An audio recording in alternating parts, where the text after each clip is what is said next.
ഗംഗാവലിപ്പുഴയുടെ ഒരു കൃത്യമായ ദൃശ്യമാണ് പ്രേക്ഷകർ കാണുക. പ്രേക്ഷകർ ശ്രദ്ധിക്കുക, ഗംഗാവലിപ്പുഴ എത്ര കണ്ട് വ്യാപ്തിയുള്ളതാണ്. അതിൻ്റെ ഒരു വലിയ വിശാലമായ ദൃശ്യമാണ് കാണുന്നത്.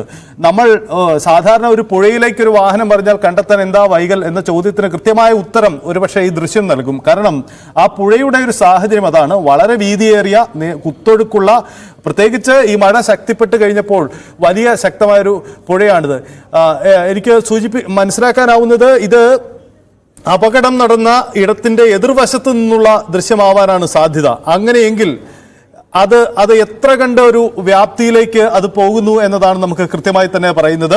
അതായത് പുഴയുടെ എതിർ സൈഡിൽ നിന്നും അപകടമുണ്ടായ ആ മണ്ണിടിച്ചിലുണ്ടായ ഇടമാണ് അപ്പുറേ കാണുന്നത്. ഇതാ ഇപ്പോൾ കാണുന്ന ദൃശ്യങ്ങളിലുള്ളത് നേരത്തെ വീടുകൾക്ക് കേടുപാടുകൾ പറ്റി എന്ന സൂചന കഴിഞ്ഞ അപകടമുണ്ടായപ്പോൾ തന്നെ വന്ന ആ ഭാഗത്തെ വീടുകളും മറ്റുമാണ് കാണാനാവുന്നത്. ഗംഗാവലിപ്പുഴയുടെ തീരത്തുകൂടെയുള്ള ദൃശ്യമാണ് പ്രേക്ഷകർ കാണുന്നത്.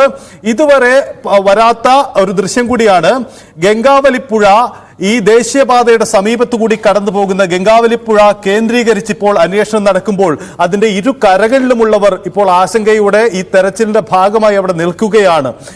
എന്താണ് ഇനി പുഴയിൽ നിന്നും കണ്ടെടുക്കാനാവുക? ഈ അപകടമുണ്ടായ ഉടൻ തന്നെ ഗംഗാവലിപ്പുഴയിൽ പെട്ടുപോയവരെ കണ്ടെടുക്കാനുള്ള ശ്രമങ്ങൾ നടന്നിരുന്നു. പക്ഷേ ഈ മണ്ണിനിടയിൽ തന്നെയാണ് നമ്മൾ സംശയിക്കുന്ന വാഹനങ്ങളുള്ളത് എന്ന വിലയിരുത്തലിന്റെ അടിസ്ഥാനത്തിൽ പരിശോധന അവിടേക്ക് തന്നെ കേന്ദ്രീകരിക്കുകയാണ് പിന്നീടുണ്ടായത്. മാറി മറിഞ്ഞ കാലാവസ്ഥകളൊക്കെ പല പ്രതിസന്ധികൾ നമുക്കുണ്ടാക്കിയിട്ടുണ്ട്. ശക്തമായ മഴ പലപ്പോഴും ഉണ്ടായി. ബൈജു, നമുക്ക് ചില പ്രധാനപ്പെട്ട ദൃശ്യങ്ങൾ പ്രേക്ഷകരിലേക്ക് എത്തിക്കാനാവുന്നു. ഒന്ന്, ഈ ഗംഗാവലിപ്പുഴയുടെ എതിർവശമാണ്. അതിന്റെ തീരമേഖലകള് അവിടം കേന്ദ്രീകരിച്ച് പരിശോധന ആരംഭിക്കുന്നുണ്ടോ? എന്താണ് അവിടുത്തെ സാഹചര്യം? തിരൂരിൽ നിന്നും സുനിൽകുമാറിനൊപ്പം